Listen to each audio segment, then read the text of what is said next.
Hello दोस्तों, मैं धनंजय गुप्ता आपका स्वागत करता हूं आज एक नई वीडियो में। आज की इस वीडियो में चैप्टर वैद्युत रसायन से हम एक इम्पोर्टेंट टॉपिक पढ़ेंगे। आज की इस वीडियो की हमारी टॉपिक है सांद्रता के साथ मोलर चालकता में परिवर्तन का ग्राफ। आपको ध्यान होगा, सांद्रता के साथ मोलर चालकता के परिवर्तन को मैंने आपको पहले एक वीडियो में समझाया था। यदि आप उस वीडियो को नहीं देखे हों तो आपको इस वीडियो के डिस्क्रिप्शन में मैं लिंक दूंगा, जहां से आप सांद्रता के साथ मोलर चालकता में परिवर्तन के कॉन्सेप्ट को समझ सकते हैं। आज हम लोग इसके ग्राफिकल रिप्रेजेंटेशन की बात करेंगे, जहां से हम सीमांत मोलर चालकता के मान को भी ज्ञात कर सकते हैं। तो हमने पिछली वीडियो में पढ़ा था, किसी प्रबल या दुर्बल विद्युत अपघट्य विलयन की सांद्रता घटाने पर, सांद्रता घटाने को आप कह सकते हैं तनुकरण करना। तो इसलिए ब्रैकेट में मैंने लिख दिया है, तनुकरण करने पर विलयन की मोलर चालकता बढ़ती है। यानी कि किसी प्रबल विद्युत अपघट्य या दुर्बल विद्युत अपघट्य के विलयन की सांद्रता घटाने पर विलयन की मोलर चालकता बढ़ती है। क्यों बढ़ती है मैं अभी आपको इस वीडियो में आगे समझाऊंगा, या फिर मैंने आपको पिछली वीडियो में भी बताया था, तो यहाँ पे भी मैं बताऊंगा उसको, तो आपको परेशान होने की जरूरत नहीं है। परंतु सांद्रता के साथ मोलर चालकता में परिवर्तन का कारण प्रबल एवं दुर्बल विद्युत अपघट्य में भिन्न भिन्न होते हैं। तो अभी मैंने बताया कि जब हम सांद्रता घटाएंगे तो मोलर चालकता बढ़ेगी, लेकिन सांद्रता घटाने पर मोलर चालकता के बढ़ने का जो कारण है वो प्रबल विद्युत अपघट्य के लिए अलग होगा और दुर्बल विद्युत अपघट्य के लिए अलग होगा। और क्या होगा ये अब समझने की कोशिश करते हैं। तो पहले हम पढ़ेंगे प्रबल विद्युत अपघट्य के लिए सांद्रता के साथ मोलर चालकता में परिवर्तन।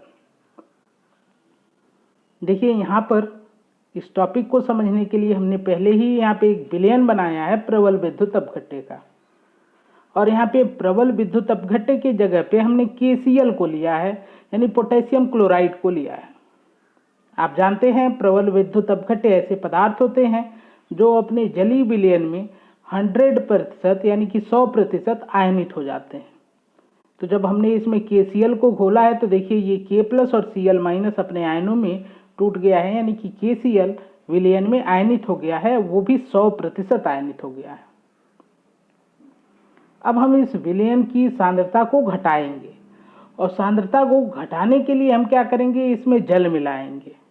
क्योंकि मैंने आपको बताया सांद्रता में उसका गाढ़ापन, तो जब हम जल मिलाएंगे तो उसका गाढ़ापन कम होगा, अर्थात सांद्रता कम होगी। और जब हम जल मिलाएंगे तो इसको हम तनुकरण भी कहते हैं, क्योंकि विलयन अब तनु हो जाएगा। तो देखिए, इसमें हमने जब जल मिलाया तो विलयन का आयतन बढ़ जाएगा, यानी इसकी मात्रा बढ़ जाएगी। और जैसे ही आयतन बढ़ेगा, आप देखिए KCl को तो हम नहीं मिला रहे हैं, वो उसके आयन उतने ही होंगे जितने पहले थे। लेकिन होगा क्या, जब आयतन बढ़ जाएगा तो ये जो आयन थे अब ये दूर दूर फैल जाएंगे। जैसा कि आप पहले देख रहे थे कि आयन जो थे वो पास पास थे, देखिए यहाँ पे थोड़ा करीब करीब थे, और जब हमने जल मिलाया तो आयन जो हो गए वो दूर दूर हो गए। जब आयनों के बीच की दूरी बढ़ जाएगी तो यहाँ पे जो आकर्षण बल कार्य करता है K+ और Cl- के बीच, आप जानते हैं धनायन और ऋणायन के मध्य हमेशा आकर्षण बल कार्य करता है, तो यहाँ पे कार्य करने वाला आकर्षण बल भी घट जाएगा। क्योंकि आप जानते हैं कि जब दूरी कम थी, उनके बीच का अवकाश कम था, तो आकर्षण बल ज़्यादा था। अब अवकाश बढ़ा है तो आकर्षण बल घट गया है। जब आकर्षण बल यहाँ पे घट जाएगा आयनों के मध्य, तो आयन थोड़ा सा फ्री हो जाएंगे और ये आसानी से अब गति कर पाएंगे।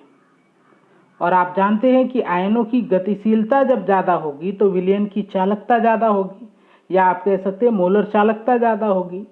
क्योंकि यहाँ पर हमने 1 मोल विद्युत अपघट्य को घोला है, तो इसलिए हम इसको कहेंगे मोलर चालकता अधिक होगी। तो उम्मीद है आपको ये कॉन्सेप्ट समझ में आया होगा। एक बार इसको लिखते हैं, हम देखते हैं कैसे लिखेंगे। तो हम लिख सकते हैं प्रबल विद्युत अपघट्य विलयन की सांद्रता घटाने पर या आप लिख सकते हैं तनुकरण करने पर आयनों के मध्य का अवकाश बढ़ जाता है, जिससे उनके मध्य कार्य करने वाला आकर्षण घट जाता है, जिसके फलस्वरूप आयनों की गतिशीलता बढ़ जाती है और जिससे मोलर चालकता बढ़ जाती है। तो ये हमने समझा कि प्रबल विद्युत अपघट्य के लिए सांद्रता जब हम घटाते हैं तो मोलर चालकता कैसे बढ़ती है और क्यों बढ़ती है। अब इसके लिए हम एक ग्राफ बनाएंगे। तो देखिए, ग्राफ बनाने के लिए हम यहाँ पे दो अक्ष का यूज करेंगे, वाई अक्ष और एक्स अक्ष। एक्स अक्ष पर हम लेंगे √c। c मीन्स यहाँ पर सांद्रता है, जिसको इंग्लिश में आप कंसंट्रेशन कहते हैं, और जो वाई अक्ष है यहाँ पर हम लेंगे मोलर चालकता। अब इसके मध्य जब हम ग्राफ बनाएंगे प्रबल विद्युत अपघट्य के लिए, तो वो एक ऐसे सीधी रेखा प्राप्त होती है। ग्राफ जो होगा एक सीधी रेखा प्राप्त होती है। ये जो हमने बनाया है ये केसीएल के लिए बनाया है। अब पहले थोड़ा सा मैं समझाता हूँ कि ये ग्राफ बनेगा कैसे एक्चुअल में। तो आपको करना क्या है कि एक कोई सांद्रता रखना है और उस सांद्रता पर या फिर √c पर आपको मोलर चालकता का मान ज्ञात करना है, और उसके लिए ये पॉइंट बना देना है। मान लीजिए आपने यहाँ पे पॉइंट बनाया, फिर सांद्रता बदल के आपने दूसरा पॉइंट लगाना है, उसके साथ साथ मोलर चालकता को ज्ञात करके आपको दूसरा पॉइंट लगाना है। फिर नई सांद्रता पर आपको नई मोलर चालकता मिलेगी, तो वहाँ पे आपको पॉइंट बनाकर इस लाइन सभी पॉइंट्स को आप मिला देंगे तो आपको ये सीधी रेखा वाला ग्राफ प्राप्त होगा। इस ग्राफ को आप और ज़्यादा आगे नहीं बना सकते। ऐसा नहीं है कि आप चाहें तो इसको बढ़ाते बढ़ाते ले जाके इस वाई अक्ष पे टच करा पाएँ, ऐसा नहीं कर सकते हैं। क्यों? क्योंकि जब आप इस दिशा में जा रहे हैं तो आप देख सकते हैं यहाँ से सांद्रता यानी √c का मान घट रहा है, यानी सांद्रता घट रही है। तो सांद्रता को घटा रहे हैं यानी कि आप विलयन का तनुकरण कर रहे हैं। तो जब विलयन का तनुकरण आप कुछ ज़्यादा कर देंगे तो वहाँ पे मोलर चालकता का मान ज्ञात करना या इसका मापन करना कठिन हो जाएगा। और आप सोचिए, जब सांद्रता आप शून्य यहाँ पर ला दे रहे हैं सांद्रता, क्योंकि आप जानते हैं यहाँ पे ये पॉइंट जो है ये शून्य सांद्रता के लिए है, तो जब यहाँ पे आएंगे तो सांद्रता शून्य आप करेंगे तो सांद्रता शून्य पर मोलर चालकता का मापन बहुत ही कठिन हो जाएगा। क्योंकि ऐसा आप सोचिए, प्रैक्टिकली सांद्रता शून्य करके हम किसी विलयन की चालकता को या मोलर चालकता को कैसे माप पाएंगे। तो इसलिए इस ग्राफ को आप बहुत ज़्यादा आगे ले जाकर इस अक्ष पे प्रैक्टिकली टच नहीं करा सकते हैं। लेकिन आप एक काम कर सकते हैं कि जब ये ग्राफ मिल गया है तो आप इसको थियोरेटिकली आप यहाँ पे स्केल रख के इसको ले जाके यहाँ पे मिला देते हैं। तो देखिए, हमने बस ऐसे ही थियोरेटिकली इसको मिलाएंगे अभी, लेकिन उसके पहले यहाँ पे एक पॉइंट देखिए कि कैसे ये ग्राफ इस आकार में बनता है। देखिए, यहाँ पर प्रबल विद्युत अपघट्य की यदि हम बात करें तो आयनों की संख्या नहीं बढ़ रही है। क्यों? क्योंकि जब जल कम भी था तब भी प्रबल विद्युत अपघट्य 100% आयनित हो चुका था। यहाँ पर क्या हुआ है, केवल आयनों के मध्य की दूरी परिवर्तित हुई है और जिससे मोलर चालकता में परिवर्तन देखने को मिला है, यानी मोलर चालकता बढ़ रहा है। तो ये जो दूरी में परिवर्तन के कारण मोलर चालकता का परिवर्तन है वो बहुत अचानक या बहुत ज़्यादा नहीं होगा, वो धीरे धीरे होता है। इसलिए ये लाइन एक सीधी रेखा प्राप्त हो रही है। और इस ग्राफ का एक दूसरा पॉइंट आप समझ लीजिए, आप सोचेंगे कि ये ग्राफ जो है वो सांद्रता के साथ नहीं बनाया गया बल्कि √c के साथ बनाया गया है। तो ऐसा इसलिए किया गया है कि केवल सांद्रता रखेंगे, यानी कि जब √c हम ना रख के केवल c रखें तो ग्राफ जो होगा वो एक सीधी रेखा प्राप्त नहीं होगा। और सीधा रेखा वाला ग्राफ जो होता है वो बहुत आसान होता है पढ़ने के लिए, तो इसलिए हम लोग यहाँ पे √c का उपयोग करते हैं। तो दो बातें मैंने आपको समझाई कि यहाँ पे जो ये आप देख रहे हैं मोलर चालकता का बढ़ना जो धीरे धीरे बढ़ रहा है, वो क्यों बढ़ रहा है? क्योंकि आयनों के मध्य की दूरी बढ़ रही है, न कि आयनों की संख्या बढ़ रही है। अभी हम दुर्बल विद्युत अपघट्य की बात करेंगे तो आपको और ज़्यादा ये पॉइंट क्लियर हो जाएगा। अब हम क्या करते हैं, अभी मैंने आपको समझाया कि इस ग्राफ को आप प्रैक्टिकली ले जाकर इस पे नहीं टच करा सकते हैं वाई अक्ष पर, लेकिन थियोरेटिकली या फिर आप ऐसे ही स्केल लेकर उसको मिला सकते हैं। तो अब देखिए, हम इसको स्केल रख के ऐसे डॉटेड लाइन से यहाँ पे मिला देते हैं। अब ये जो ग्राफ का लाइन है जहाँ पर ये जाकर इस मोलर चालकता वाले अक्ष पर मिलेगा, इस पॉइंट को हम कहेंगे सीमांत मोलर चालकता। आप जानते हैं सीमांत मोलर चालकता में शून्य सांद्रता पर मोलर चालकता, या फिर आप कहते हैं अनंत तनुता पर मोलर चालकता। तो देखिए यहाँ पर जो ये आके टच कर रहा है, यहाँ पे आप नीचे देखिए, यहाँ पे सांद्रता यानी √c का मान शून्य है, यानी कि सांद्रता का मान शून्य है, और इसलिए इस मोलर चालकता को हम कहेंगे सीमांत मोलर चालकता। आप पीछे ही एक वीडियो में पढ़ चुके हैं कि मोलर चालकता को ही हम सीमांत मोलर चालकता कहेंगे, लेकिन उस समय विलयन की सांद्रता शून्य हो या फिर आप कहेंगे उसकी तनुता अनंत हो, तो मोलर चालकता को ही हम सीमांत मोलर चालकता कहते हैं। तो जहाँ पे ये आके इस पे टच करेगा y अक्ष पे या फिर मोलर चालकता वाले अक्ष पे, इस पॉइंट को हम कहेंगे इस विद्युत अपघट्य विलयन की सीमांत मोलर चालकता। तो देखिए अब इसको हम लिख देते हैं यहाँ पर। तो हम लिखेंगे प्रबल वैद्युत अपघट्य की मोलर चालकता एवं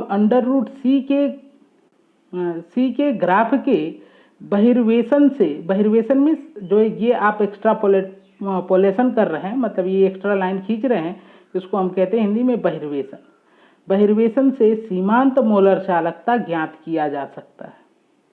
तो प्रबल वैद्युत अपघट्य के लिए ये बहुत आपको इम्पोर्टेंट पॉइंट है, ये ध्यान रखना है कि प्रबल वैद्युत अपघट्य के सीमांत मोलर चालकता की गणना को हम इस ग्राफ से भी कर सकते हैं। क्या करना है, हमको मोलर चालकता और √c के बीच ग्राफ बनाना है, और ग्राफ का जो सीधी लाइन प्राप्त होगा उसको हमको आगे बढ़ाकर मोलर चालकता वाले अक्ष पर मिला देना है। जिस पॉइंट पे वो जाकर मोलर चालकता को टच करेगा उस पॉइंट को हम कहेंगे सीमांत मोलर चालकता। अब देखिए आप जानते हैं कि ये जो ग्राफ है, देखिए यहाँ पर मिल रहा है एक सीधी रेखा, और सीधी रेखा के लिए समीकरण होता है y = mx + c। अब इसको हम इस परिस्थिति में लिखते हैं, तो y की जगह पे हम रखेंगे मोलर चालकता, क्योंकि देखिए y अक्ष पे हमने मोलर चालकता रखा है और मोलर चालकता को हम λm से प्रदर्शित कर रहे हैं। तो देखिए y के स्थान पे हमने मोलर चालकता रख दिया। m क्या है, तो m होता है इस ग्राफ का स्लोप। तो इसके स्लोप को हम एक नियतांक रखते हैं, नियतांक को हमने a मान लिया है, और आप देखिए यहाँ पे स्लोप जो है निगेटिव है, इसलिए यहाँ पे ऋण चिन्ह लगा दिया गया। तो m के स्थान पे हमने लिख दिया है -a। और x मीन्स यहाँ पर है कि x अक्ष पर आप क्या ले रहे हैं, तो x अक्ष पर यहाँ पर हम ले रहे थे √c। तो देखिए यहाँ पर x के जगह पे हमने रख दिया √c, और प्लस यहाँ पे जो c आप देख रहे हैं, ये c होता है y इंटरसेप्ट, मीन्स y अक्ष पे कहाँ जाके ये कट रहा है। तो आप देखिए इस पॉइंट पे ये जाके टच कर रहा है, जिसको हम कहते हैं सीमांत मोलर चालकता। तो इस ग्राफ में c के स्थान पे हमने रखा है सीमांत मोलर चालकता, और सीमांत मोलर चालकता को λm इनफाइनाइट से प्रदर्शित करते हैं, ये आप पहले से जानते हैं। तो इस ग्राफ के लिए यदि हम समीकरण लिखें तो हम लिखेंगे λm = -a √c + λm infinite. अब इसको थोड़ा सा हम अरेंज कर दें तो हम लिख सकते हैं λm = λm infinite -a √c।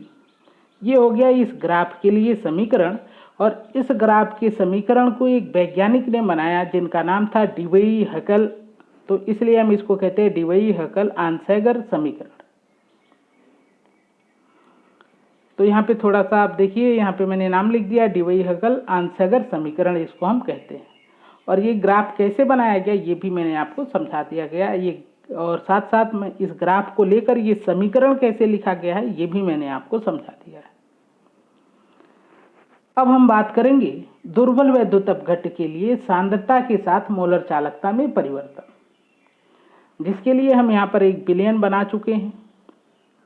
इस बार हमने विलयन बनाया है दुर्बल विद्युत अपघट्य का, और दुर्बल विद्युत अपघट्य के रूप में यहाँ पर हमने यूज किया है एसिटिक एसिड को। जानते हैं आप कि दुर्बल विद्युत अपघट्य ऐसे पदार्थ होते हैं जिनको जब हम जल में घोलेंगे तो वे कभी भी 100% आयनित नहीं होंगे, या फिर वो नॉर्मली 100% आयनित नहीं होते हैं, ऐसा कहिए, क्योंकि अभी हम देखेंगे कि कुछ परिस्थितियों में वो 100% आयनित हो भी जाएंगे। तो सामान्यतः दुर्बल विद्युत अपघट्य 100% आयनित नहीं होते हैं। इसलिए आप देखिए इस विलयन में मैंने H+ और एसीटेट आयन के साथ हमने कुछ एसिटिक अम्ल के अणु को भी दिखाया है, जैसे ACH जिसको हमने लिखा है। अब हम क्या करते हैं, इसके सांद्रण को कम करते हैं, इसकी सांद्रता को कम करते हैं। और सांद्रता को कम करने के लिए हम जल मिलाएंगे, जिसको अभी मैंने आपको समझाया। इसको तनुकरण करना भी आप कह सकते हैं। जब इसमें आपने जल मिलाया तो देखिए क्या है, विलयन का जो आयतन इतना कम है वो बढ़ गया। और इसके साथ साथ जो यहाँ पे आप देख रहे थे पहले ACH के मॉलिक्यूल थे, ये भी अब आयनित हो जाएंगे। तो जब भी कोई दुर्बल विद्युत अपघट्य होता है, जैसे जैसे उसका हम तनुकरण करते जाते हैं, उस पर आयनों की संख्या बढ़ती जाती है। और जब बहुत अधिक इसमें जल मिला देंगे, यानी कि जब तनुता को हम अनंत पर पहुंचा देंगे, तो 100% आयनन हो जाता है किसी दुर्बल विद्युत अपघट्य का। तो यहाँ पे देखिए, अब इसको हमने बहुत ज़्यादा तनु कर दिया है, इसलिए इसके सभी अणु आयनित हो गए हैं। अब रही बात कि यहाँ पे मोलर चालकता बढ़ती क्यों है, तो यहाँ पे मोलर चालकता बढ़ने का जो मुख्य कारण है वो यह है कि यहाँ पे आयनों की संख्या बढ़ गई। आप जानते हैं जब आयनों की संख्या बढ़ जाएगी तो मोलर चालकता भी बढ़ जाएगी, क्योंकि मोलर चालकता आयनों की संख्या पर निर्भर करती है। और साथ साथ यहाँ पे आप देख रहे हैं आयनों के बीच की दूरी भी बढ़ रही है, तो उससे भी मोलर चालकता बढ़ेगी। तो ओवरऑल यदि हम बहुत ही शार्ट में समझे तो हम कह सकते हैं कि प्रबल विद्युत अपघट्य में तो बस आयनों के मध्य की दूरी परिवर्तित हो रही थी, लेकिन दुर्बल विद्युत अपघट्य के विलयन में आयनों की संख्या बढ़ रही है, साथ साथ आयनों के मध्य की दूरी भी बढ़ रही है। इसलिए जो दुर्बल विद्युत अपघट्य होता है, यहाँ पे जो मोलर चालकता का परिवर्तन होता है वो बहुत ज़्यादा होता है। वो अभी मैं आपको आगे समझाऊंगा। पहले हम इस कॉन्सेप्ट को यहाँ पर लिखते हैं। तो हम क्या लिख सकते हैं, तो देखिए हम लिखेंगे दुर्बल विद्युत अपघट्य विलयन की सांद्रता घटाने पर या तनुकरण करने पर आयनों के मध्य के अवकाश के साथ साथ आयनों की संख्या भी बढ़ जाती है, जिसके फलस्वरूप मोलर चालकता बढ़ जाती है। तो यहाँ देखा आपने, आयनों की संख्या भी बढ़ गई। अब इसका हम ग्राफ बनाते हैं। तो x अक्ष पर हम रखेंगे √c को और y अक्ष पर हम रखेंगे मोलर चालकता को। इस बार जब हम ग्राफ बनाते हैं दुर्बल विद्युत अपघट्य के लिए, तो हमको एक ऐसी लाइन मिलती है, एक सीधी रेखा न प्राप्त होकर इस बार हमको एक ऐसी कर्व लाइन प्राप्त होती है। अब ऐसा क्यों हो गया, तो इस बात को हम थोड़ा समझते हैं। तो देखिए क्या था कि हमने यहाँ पर पहले यहाँ से शुरू किया और धीरे धीरे हमने सांद्रता को घटाया, यानी √c के मान को कम करेंगे तो c का मान भी कम होगा। तो इसी को हम कहेंगे साइड में सांद्रता को घटाया। तो जब हमने सांद्रता को घटाया तो हमने देखा कि मोलर चालकता बढ़ा, लेकिन ये धीरे धीरे थोड़ा बहुत बढ़ा, थोड़ा बहुत, क्योंकि आयनों के बीच की दूरी ही बढ़ रही है। तो देखिए थोड़ा थोड़ा ऊपर जा रहा है ऐसे उठता हुआ। तो आयनों के बीच की दूरी बढ़ रही थी, इसलिए मोलर चालकता बढ़ रही थी। लेकिन जब थोड़ा और भी जल हमने मिलाया तो जो ऐसे विद्युत अपघट्य के अणु थे जो अभी आयनित नहीं हुए थे, वे भी आयनित होना शुरू हो गए। अर्थात विलयन में अब आयनों की संख्या बढ़ने लगी। और जब विलयन में आयनों की संख्या बढ़ने लगती है तो ये जो ग्राफ है वो बहुत तेजी से ऊपर उठता है। तो देखिए यहाँ के बाद ये ग्राफ बहुत तेजी से ऊपर उठ गया है, क्योंकि आयनों की संख्या बढ़ रही थी। और यही कारण है कि यहाँ पे सरल रेखा प्राप्त नहीं हो पाती है, क्योंकि धीरे धीरे परिवर्तन नहीं होता है, बल्कि आयनों की संख्या में बढ़ने के कारण बहुत तेजी से परिवर्तन होता है, जिससे ग्राफ सीधा ऊपर उठने लगता है। मतलब पहले बहुत धीरे धीरे ऊपर उठ रहा था, अब अचानक में तेजी से ऊपर उठने लगता है, और इसलिए ये ग्राफ जो होता है वो टेढ़ा हो जाता है।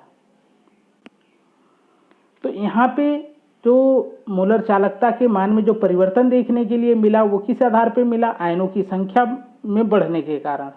तो आयनों की संख्या यहाँ पर बढ़ती है और साथ साथ आयनों के मध्य की दूरी भी परिवर्तित होती है, और इन दोनों कारणों से यहाँ पे मोलर चालकता बढ़ती है।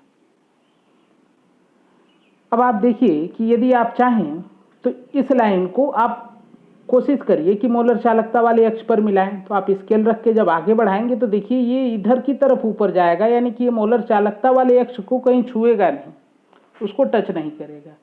यानी कि आप कह सकते हैं कि दुर्बल विद्युत अपघट्य के ग्राफ का जब हम बहिर्वेशन करेंगे तो इससे हम सीमांत मोलर चालकता के मान को ज्ञात नहीं कर सकते हैं। तो देखिए यहाँ पे मैंने लिखा है दुर्बल विद्युत अपघट्य की मोलर चालकता एवं √c के ग्राफ के बहिर्वेशन से सीमांत मोलर चालकता ज्ञात नहीं की जा सकती है। अब इस परिस्थिति में यानी कि दुर्बल विद्युत अपघट्य के लिए हम सीमांत मोलर चालकता की गणना कैसे करेंगे, तो वहाँ पे हम लोग यूज करेंगे कोलराउस का नियम। तो देखिए यहाँ पे मैंने एक लाइन लिखा है कि सीमांत मोलर चालकता का मापन कठिन है, क्योंकि अनंत तनुता पर चालकता बहुत ही कम हो जाती है। तो देखिए अभी हमने बात किया कि यहाँ पे मान लीजिए आप कहेंगे कि इस ग्राफ से हमको सीमांत मोलर चालकता नहीं मिल रही है, तो क्या हम सीमांत मोलर चालकता के मान की गणना नहीं कर सकते हैं या उसका हम मापन नहीं कर सकते हैं? तो सीमांत मोलर चालकता के मापन का जो प्रैक्टिकल तरीका है ना, वो ऐसा कोई तरीका नहीं है कि जिसको हम प्रैक्टिकली सीमांत मोलर चालकता को माप सकें। अब ऐसा क्यों है? क्योंकि सीमांत मोलर चालकता में सांद्रता शून्य रखना है, और जब सांद्रता शून्य रखेंगे तो आप चालकता का मान बहुत कम होगा, और जो चालकता का मान होता है ना, उसी के आधार पर हम मोलर चालकता को ज्ञात करते हैं। क्योंकि जब हम 1 मोल विद्युत अपघट्य को यूज करेंगे तो उसी की चालकता को मोलर चालकता कहेंगे। तो इसलिए मैंने यहाँ पे लिखा है कि जब अनंत तनुता कर देते हैं तो चालकता बहुत कम हो जाती है। ये मैंने आपको एक वीडियो में समझाया था कि जब हम तनुता बढ़ाते हैं तो चालकता है वो घटती है, तो जब तनुता हम अनंत कर देंगे तो चालकता बहुत कम हो जाएगी, तो चालकता का मापन ही करना बहुत कठिन हो जाएगा। तो इस कंडीशन में हम सीमांत मोलर चालकता का मापन नहीं कर पाएंगे। या फिर आप ऐसे ध्यान रखिए शार्ट में कि जब सांद्रता शून्य हो जाएगी तो ऐसा विलयन बनाना बहुत ही इम्पॉसिबल सा है कि कोई ऐसा विद्युत अपघट्य विलयन बनाया जाए जिसमें सांद्रता शून्य हो, और इसलिए हम शून्य सांद्रता पर सीमांत मोलर चालकता का मापन किसी प्रैक्टिकली मेथड से, किसी प्रयोगात्मक तरीके से नहीं कर पाएंगे। इसीलिए पिछले ग्राफ में जब हमने प्रबल विद्युत अपघट्य के लिए पढ़ा तो हमने बस परिवेशन से उसको प्राप्त किया, जो कि एक थियोरेटिकल कॉन्सेप्ट था। तो दुर्बल विद्युत अपघट्य पर तो वो थियरी अप्लाई नहीं होती थी। तो दुर्बल विद्युत अपघट्य की सीमांत मोलर चालकता की गणना कोलराउस नियम द्वारा किया जा सकता है। तो ये हम लोगों ने पढ़ा कि मोलर चालकता और सांद्रता के बीच का जो ग्राफ होता है वो प्रबल विद्युत अपघट्य के लिए और दुर्बल विद्युत अपघट्य के लिए कैसा होता है और किस प्रकार तैयार किया जाता है। उम्मीद है आज की वीडियो से आपको लाभ होगा, वीडियो आपको पसंद आएगी। यदि वीडियो आपको पसंद आती है तो वीडियो को लाइक करें, मेरे चैनल को सब्सक्राइब करें, साथ में बेल आइकन प्रेस करें। आप वीडियो से संबंधित अपने विचार को कमेंट बॉक्स में ज़रूर लिखें, मुझे बहुत अच्छा लगता है कमेंट पढ़कर। आज की वीडियो देखने के लिए आपका धन्यवाद। मिलते हैं आपसे फिर एक नई वीडियो में एक नए टॉपिक के साथ। तब तक